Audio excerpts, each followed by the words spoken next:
2022년 3월 3일 과학의 진실과 오류 제 4주차 강의를 시작하도록 하겠습니다. 2022년 3월 3일 과학의 진실과 오류 제 4교시 수업을 시작하도록 하겠습니다. 이 시간에 다룰 교재는 제1단원 최초의 과학자들은 고대 그리스의 자연 철학자들이다 라는 단원을 살펴보도록 하겠습니다. 먼저 과학에 대한 사전적 정의는 보편적인 진리나 법칙의 발견을 목적으로 한 체계적인 지식을 과학이라고 합니다. 그런데 고대 그리스의 철학자들 또한 사물의 본성 속에 있는 일정한 요소와 변화 과정을 논리적이고 또 이성적으로 분석하여서 그것을 체계화하였던 것을 볼 수 있습니다. 고대 그리스의 철학자들이 이런 체계적인 논리와 이성을 철학의 도구로 채택하고 있었던 것입니다. 따라서 우리는 이 고대의 철학자들이 어떤 사물을 체계적으로 또 합리적으로 바라보며 정리하였기 때문에 과학의 정의에 또 이들이 들어와 있는 것을 볼 수 있습니다. 따라서 우리는 고대 그리스의 철학자들이 그들도 과학자라고 부를 수 있는 것입니다. 우리 교재에 17페이지 5번째 줄에 보면 종교와 또 이 고대 철학자들을 계속 대립하며 또 그들과 화합하는 그런 모습들을 끝까지 이어가고 있는 것을 볼 수 있습니다. 우리 교재의 17페이지 5번째 줄에 보면 바티칸은 기독교 신앙의 중심지였습니다. 그런데 이 바티칸에 벽화가 하나 있었는데 이 벽화가 어떤 벽화이냐 하면 아테네 학대이라는 벽화입니다. 우리 이주찬 학생. 교수님, 네. 네, 권예빈 하고가 이제 교수님 목소리가 안 들리신다고 하시네요. 그래요? 다른 학생들도 혹시 제 목소리가 안 들리는 학생들도 있나요?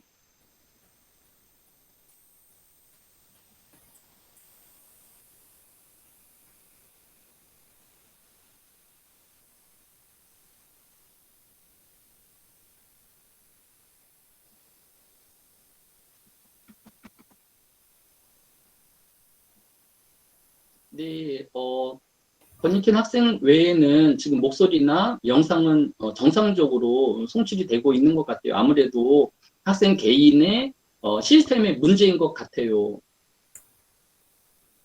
그래서 혹시 만약에 컴퓨터가 잘 안 되면 제가 여러분의 백석톡으로도 주소를 남겨두었기 때문에 그 스마트폰으로 접속을 하거나 지금 우리 신동인 학생이 지금 제안한 것처럼 한번 나갔다가 다시 접속을 하는 방법도 한번 시도해 보면 좋을 것 같아요.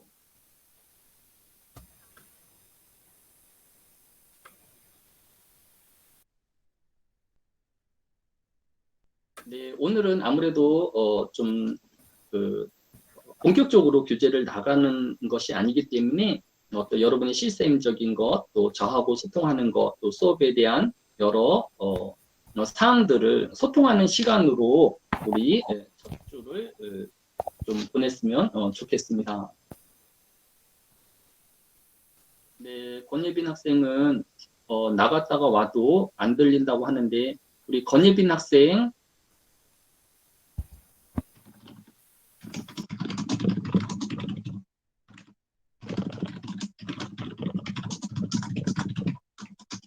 네, 권예빈 학생, 우리 컴퓨터가 아니면 스마트폰으로 제가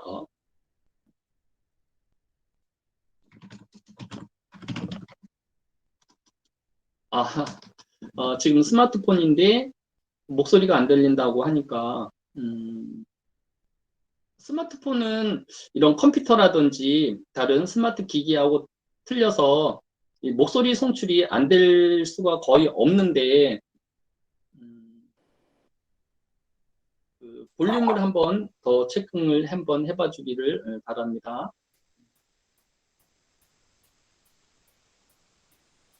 네, 혹시 또 다른 학생 중에서 우리 또 수업을 듣는데 애로점이 있거나 문제점이 있는 학생이 있으면 지금 얘기를 해주면 저도 방법을 찾아보고 지금 어떤 상황인지를 또 이렇게 살펴볼 수 있을 것 같아요. 우리 권예빈 학생 말고 또 어, 그 비대면 수업을 함에 있어서 애로점이 있거나 문제가 있는 학생이 있나요?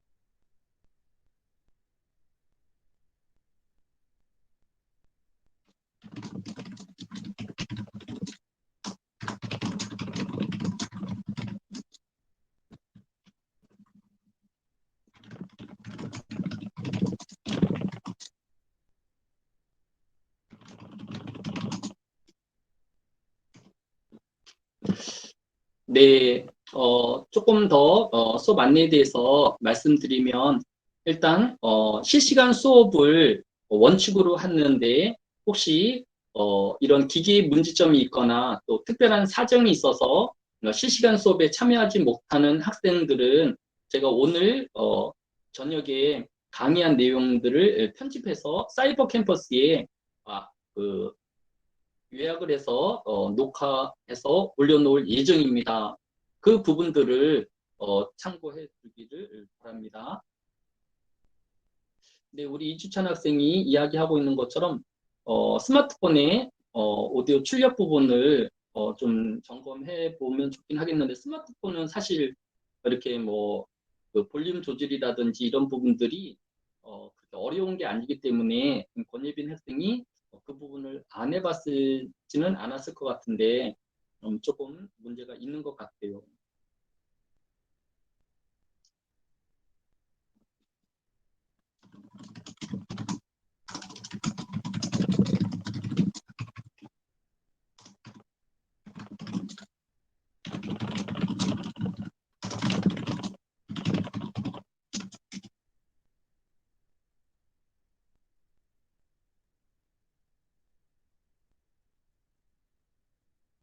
네, 아무래도 이제 어, 조금 문제가 있는 것 같아요. 예, 다른 거는 다 유튜브라든지 음악은 다 들리면서 지금 이 사이버 그 수업만 지금 음성이 좀 안 들리는 것 같아요.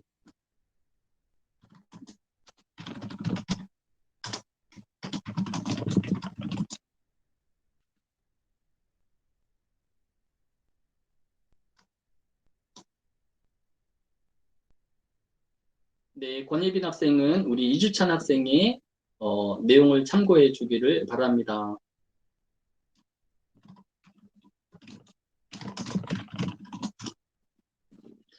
네, 자 이제 계속 그 수업을 진행하도록 하겠습니다.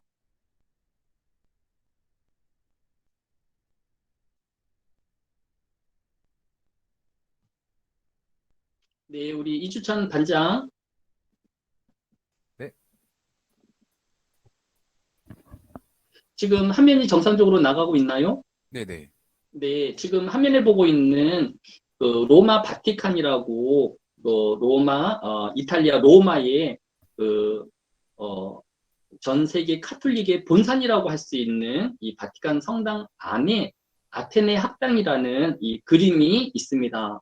혹시 우리 이주찬 학생은 이제 중국에서 이제 살다가 왔기 때문에 혹시 유럽이라든지 다른 나라를 또 여행했던 그런 경험들이 혹시 있었을까요? 한 번도 없습니다. 그러면 중국하고 우리 나라만 왔다 갔다 했고 이제 다른 나라는 가본 적이 없겠군요. 네네. 네. 저는 여러분들이 코로나 시국이라서 어렵기는 하지만 학창 시절에 여러분이 원하는 유럽이라든지 또 미국이라든지 이런 나라들을 좀 한 번씩 방문해 볼 수 있었으면 좋겠습니다. 저도 학생 시절에 유럽을 한 10여 개국을 다니는데 거의 비용이 많이 그렇게 들지 않았던 기억이 있고 또 그때의 추억이 지금까지도 많이 남아있는 것을 볼 수 있습니다. 저는 지금 이 여러분이 보고 있는 로마 바티칸 성당 안에 있는 이 아테네 학당이라는 그림을 직접 가서 보았습니다. 여러분이 보기에는 이 그림이 뭐 크지 않게 보일지는 모르겠는데 실제로 보면 거의 벽 한 면을 가득 채울 정도로 큰 대형 작품인 것을 볼 수 있습니다.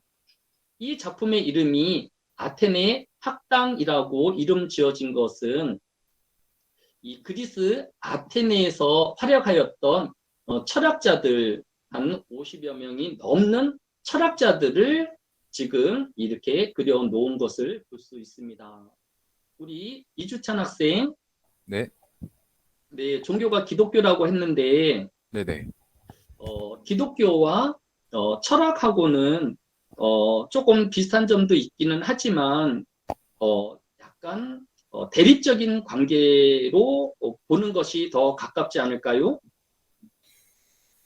네, 아무래도 이제 기원은 이제 같은 데서 출발했는데 이제 조금 나중에 이제 뿌리가 이제 갈라지듯이 이제 거기서 다르게 그렇죠. 빠져난 거라. 아무래도 철학은 인간 중심적인 방향을 갖는다라고 하면 신학이나 신앙은 하나님 중심의 또 어떤 중심점이 있기 때문에 서로 방향성이 다르다고 이야기할 수 있을 것입니다. 그런데 왜 이 로마 바티칸 기독교의 본산이라고 할 수 있는 이 바티칸 성당 안에다가 이 고대 그리스의 철학자들 그것도 한 사람도 아니고 또 이렇게 많은 사람들 철학자들의 그림을 그리게 했고 또 지금까지 이 그림을 유지하고 있을까요? 왜 그랬을까요? 우리 이주찬 학생이 생각할 때에 왜 이 고대 철학자들의 그림을 그렸을까? 보통 우리가 보면 이 아테네 그 로마의 바티칸에는 천지창조라든지 어떤 신앙적인 것, 또 성경적인 그런 그림들을 이렇게 벽화라든지 그림이라든지 이런 작품으로 조각이라든지 이런 것들로 많이 가득 차 있는 것을 볼 수 있지 않습니까? 그런데 네네. 왜 이 바티칸 성당 안에다가 철학자들을 이렇게 그려 놓았을까요? 제 생각에는 아무래도 이제 그리스 로마 신화라든가 이런 것도 연관이 돼 있고, 게다가 이제 철학자들 이제 개인만의 이제 철학도 있기 때문에 이제 또 자신의 이사 같은 거를 반영을 해가지고 아마 이렇게 되지 않았을까 생각합니다. 아, 네. 이 책의 저자에 따르면 로마 캐톨릭이 이 철학자들과 계속적으로 대립을 하고 또 이런 과학자들을 박해하고 때로는 이렇게 사형을 시키면서까지 이렇게 다투어왔던 것을 볼 수 있습니다. 여러분이 잘 알고 있는 것처럼 이 그, 어, 로마 교황하고 그다음에 갈릴레이 같은 경우에 재판을 하고 또 이런 이교도적인 그런 주장을 하는 사람들을 또 사형에 처하기까지 했던 그런 역사적인 배경도 기억을 할 것입니다. 우리 책의 내용이 처음부터 끝까지 이런 긴장 관계로 가지고 유지하고 있는 것을 볼 수 있습니다. 철학과 과학, 또 종교와 과학이 결코 대립적인 것만은 아니다. 서로를 견제하기도 하고 또 서로를 포용하기도 하면서 종교는 종교 나름대로 또 과학은 과학 나름대로의 성장과 발전을 이루어 가고 있다. 따라서 과학과 종교는 신앙과 철학은 결코 배척할 것이 아니라 또 상대편을 또 무조건 반대만 할 것이 아니라 이해하려고 하고 또 그 부분에서 또 배워야 할 부분도 있다라는 것을 우리에게 교훈해 주고 있는 것을 볼 수 있습니다. 이 사진에 보면 가장 중심에는 여기 보면 그 아치 안에 두 사람이 있는데 이 단장에 보면 이 두 사람의 이름이 혹시 보일까요? 가운데 말씀하시는 겁니까? 네네. 아, 디오게네스 이런 분들이요? 예, 아니 보면 디오게네스보다도 이 화면 아, 가장 중심에 있는 인물은 누구일까요? 네, 화면으로 봤을 때. 네, 아리스토텔레스하고 네, 그 다음에 플라톤이요. 네, 이 두 사람이 이렇게 이 아테네 학당의 중심을 이루고 있는 것을 볼 수 있습니다. 이 철학자들을 계보적으로 따지게 되어지면 그 옆에 플라톤하고 아리스토텔레스 옆에 보면 누가 있지요? 소크라테스, 네. 우리가 가장 잘 알고 있는 이 소크라테스가 이제 가장 이 아테네 학당에서는 가장 어른인 분이에요. 그리고 이 소크라테스의 제자가 누구냐 하면 플라톤이고 이 플라톤의 제자가 아리스토텔레스입니다.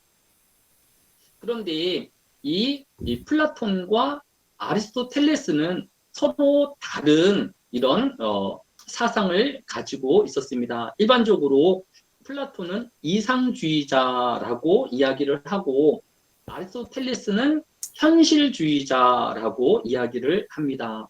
따라서 이 플라톤은 이상향, 유토피아를 지향한다라고 하면 아리스토텔레스는 윤리학이라든지 또 이런 우리가 일반적으로 다루고 있는 실용적인 학문에 보다 많은 관심을 가지고 있는 것을 볼 수 있습니다.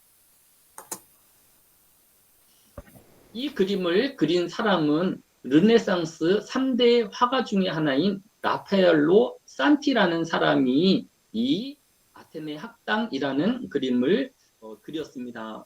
우리 교재에서 아까 제가 설명한 것처럼 교재 18페이지 첫 번째 줄에 보면 카톨릭의 본산인 로마 바티칸이 이 아테네 학당에서 이 철학자들의 초상화가 그려진 이유는 기독교가 과학을 표현하는 것을 단적으로 보여주고 있다라고 이 저자는 설명하고 있습니다. 따라서 아까 설명한 것처럼 종교와 과학은 서로 배척을 하거나 또 서로 등질 것이 아니라 서로 윈윈하면서 또 협력하는 관계가 되어야 할 것을 단적으로 보여주는 그림이라고 할 수 있을 것입니다. 우리 교재의 18페이지 밑에서 세 번째 줄에 보면 플라톤은 아테네 근교에 아카데메이아라는 학교를 세우고 80세에 죽을 때까지 제자를 양성하였습니다. 이 플라톤은 그가 세운 아카데메이아 입구 앞에 기하학을 모르는 자는 들어올 수 없다라는 문구를 새겨 놓았다고 합니다. 그만큼 이 플라톤은 수학인 기하학의 정교함과 체계성이 진리를 배워 나아가는 모든 학생들과 철학자들에게 꼭 필요한 학문이고 또 이러한 체계성이 결국 사람을 진리로 이끌어 간다라고 보았던 것입니다. 우리 교재의 저자는 고대 그리스의 대표적인 철학자인 플라톤은 이렇게 기하학을 높이 평가하는 수학자였고 또 따라서 수학자이기 때문에 이 플라톤도 과학자라고 말할 수 있다라고 책에서 기록하고 있는 것을 볼 수 있습니다. 우리 교재 20페이지 밑에서 세 번째 줄에 보면 아리스토텔레스는 이 플라톤이 세운 아카데메이아의 학생으로 입학을 하여서 그의 스승인 플라톤이 죽자 아카데미아와 다른 학교를 세워서 플라톤과 다른 학문의 세계를 나타낸 것을 볼 수 있습니다. 우리 반장, 네, 네, 아까 이야기한 것처럼 철학자들의 계보를 보면 가장 지성인 또 이런 학문의 스승으로 본다라고 하면 가장 첫 번째 사람이 누구라고요?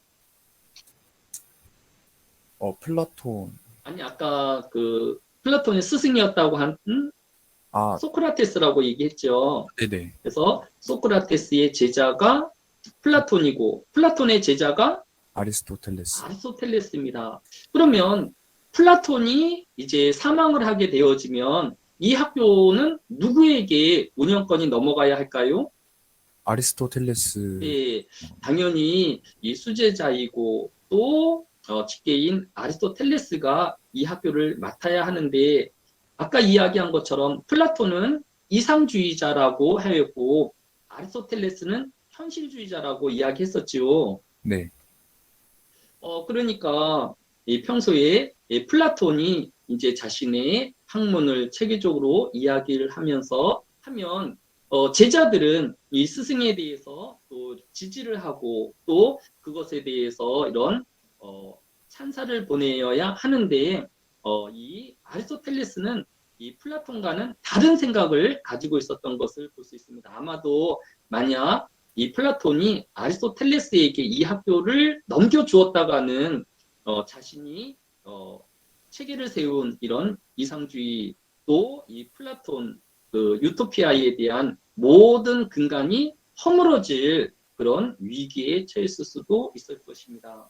그래서 이 플라톤은 아리스토텔레스가 아닌 자신의 조카에게 이 학교를 물려주었고 아리스토텔레스는 할 수 없이 떠밀려서 또 이 학교를 떠날 수밖에 없었던 것을 볼 수 있습니다. 이 아리스토텔레스가 이 학교를 떠나서 이제 알렉산드리아로 넘어가면서 그곳에서 한 아이를 만나게 되어지는데 그 아이의 이름이 뭐냐 하면 알렉산더 대왕을 또 가르치게 되었습니다. 우리 반장은 이 알렉산더 대왕에 대해서 알고 있나요? 잘 모릅니다. 네. 이 알렉산더 대왕은 그렇게 덩치가 큰 편이거나 또 어떤 다른 사람들보다 또 뛰어난 어떤 실력을 가지고 있지 않았다고 합니다. 그런데 어떻게 이 알렉산더가 아리스토텔레스를 만나서 세계를 정복한 최초의 제국을 완성한 그런 위대한 제왕이 될 수 있었을까요?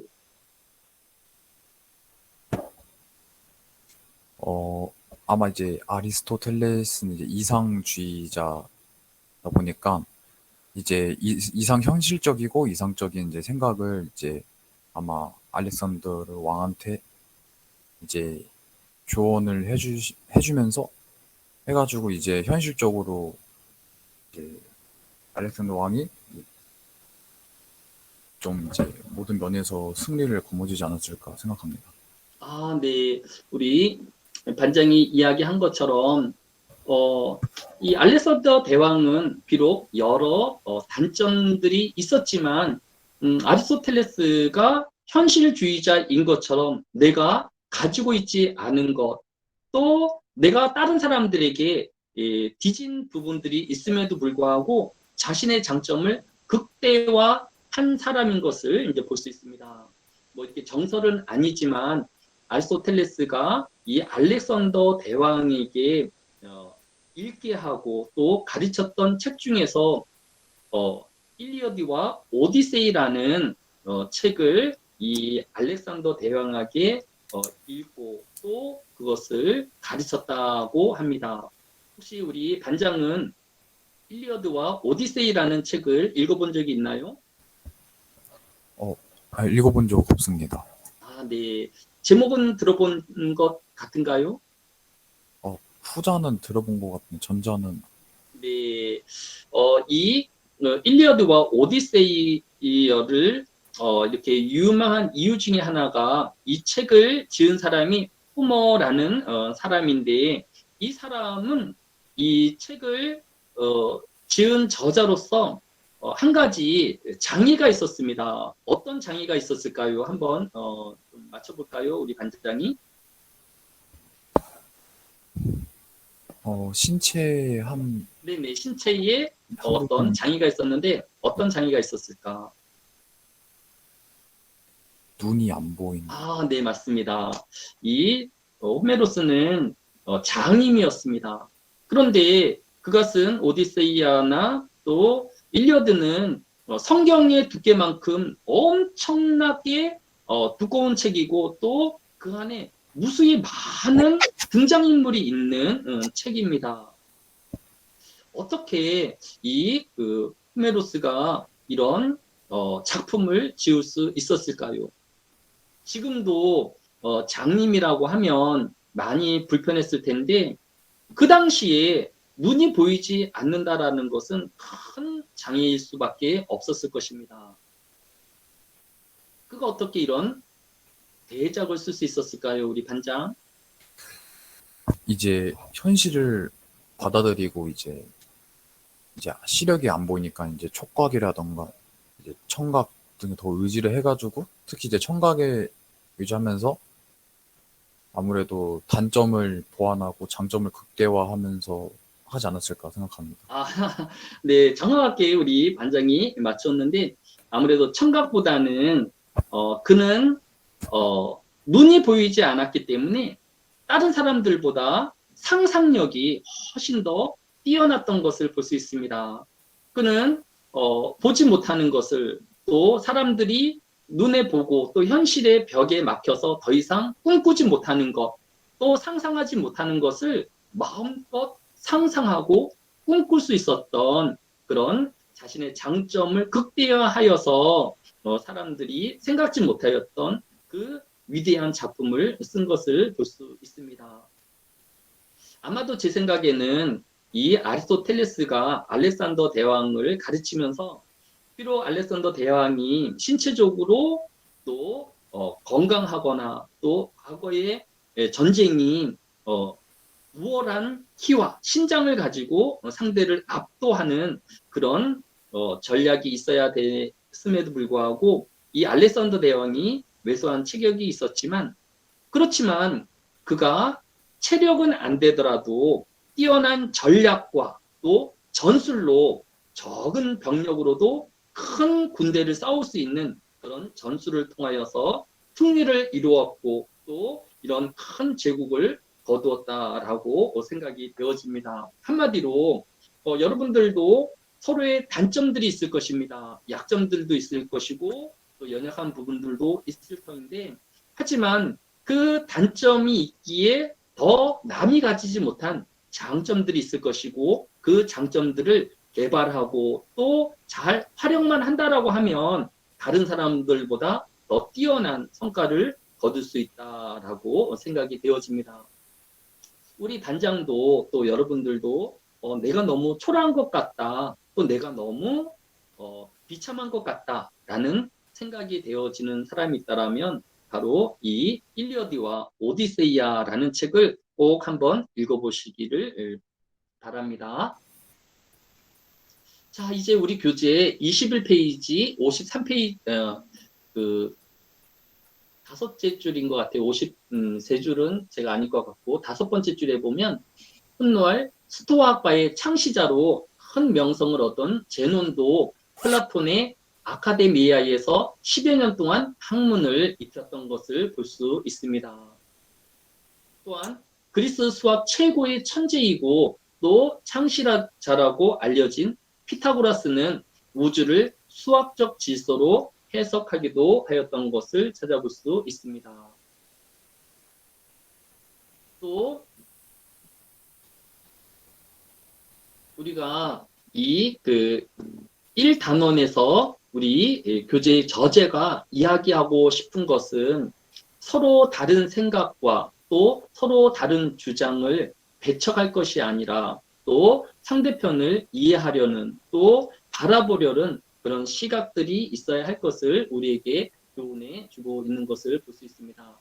자, 이 책의 저자가 아마도 이런 얘기를 우리에게 해주고 싶었을 것 같습니다. 첫 번째, 과학은 기존의 것에 대한 지나친 믿음과 확신으로 새로운 것들을 무조건 부정하고 배척하는 그런 성향을 가지고 있는 사람도 있을 것입니다. 또 어떤 사람은 과거의 것을 무조건 버리고 새로운 것, 또 자신이 또 생각하는 것에만 또 이렇게 올인하는 그런 사람도 있을 것입니다. 그런데 이 책의 저자는 아무래도 이런 기존의 것과 또 새로운 것들의 공존을 인정하고 다양성을 받아들임으로써 더 많은 성장과 발전을 이룰 수 있다라는 것을 우리에게 교훈해 주려고 했지 않나 싶습니다. 우리 그 반장, 네. 네, 반장은 지금 이제 그 자신의 생각과 같은 사람들을 친구로 사귀는 편인지 아니면 내하고 좀 성격이 다르고 다른 취미를 가지고 있는 사람하고도 친구로 삼고 잘 어울리는지 우리 반장은 어떤 성향을 가지고 있나요? 아, 네. 저는 후자에 가깝습니다. 아, 비록 나하고 똑같은 생각이 아니고 또 내 생각을 무조건 지지해주지 않더라도 상대편의 주장에 대해서도 나는 귀 기울일 마음이 있고 또 상대편도 내 이야기에 귀 기울여 주기를 바라는 그런 이제 친구들을 가지고 있다는 거죠. 네. 아, 네. 우리 교재는 아무래도 이렇게 단편적인 또 하나의 주장만을 가지고 있는 것보다는 다양한 주장들을 서로 조화롭게 또 합리적으로 선택하는 그런 여러분이 되어지기를, 독자가 되어지기를 바라고 있는 것 같습니다. 교재 23페이지 밑에서 세 번째 줄에 보면 이 교재의 저자는 그리스 철학자들은 이런 다양한 시각과 관점으로 세계를 해석하고 표현하려고 했던 노력들이 결국은 중세의 르네상스 시대를 거쳐 오늘의 근대 과학을 형성하도록 하는 지대한 공헌을 했다라고 평가하고 있습니다. 결국 과학의 발달은 아테네 학당이 부주인공인 플라톤의 이상주의적인 관점과 그의 지자인 아리스토텔레스의 현실 중심의 관점의 차이와 같이 다양한 관점과 해석이 과학의 발달에 초석이 되었다라는 것을 강조하고 있습니다. 네, 여기까지가 우리 1단